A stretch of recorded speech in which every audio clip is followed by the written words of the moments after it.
ఆ వెంకటేశ్వరుడికి భార్య పేరుతో పిలిపించుకోవడం అంటే ఎంతో ఇష్టమంట. అదే శ్రీనివాసుడు. ఆయన వక్షస్థలంలో ఉన్న వ్యూహలక్ష్మి భక్తుల కోరికలను తీర్చడంలో స్వామికి చెప్పి సిఫారసు చేస్తుందంట. ఆమె వాత్సల్య గుణోజ్వల కనుక భక్తుల మీద ప్రేమ ఎక్కువ. ఆ తల్లి వల్లే శ్రీనివాసుడు అంటున్నారు. అసలు నీ పేరేమయ్యా అంటే చెప్పడు కానీ అడుగడుగు దండాలవాడా అన్నా పలుకుతాడు, ఆపద్బాంధవా అన్నా పలుకుతాడు. ఆ ఆనంద నిలయుడు అలంకార ప్రియుడు, అంతకంటే మిక్కిలి ఆహార ప్రియుడు, అంతకంటే భక్తజన ప్రియుడు.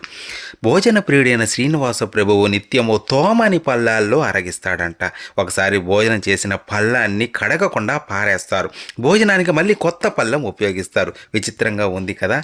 అవేమిటంటే మట్టి కుండలు, అది కూడా సగం పగిలిన మట్టి కుండ. నైవేద్య ఆరగింపైన తర్వాత భక్త శేషాన్ని మళ్ళీ భక్తులకే ప్రసాదిస్తాడు. వాటిని తిన్న భక్తులకు సంతుష్టితో పాటు సమస్త కోరికలు తీరుతాయి.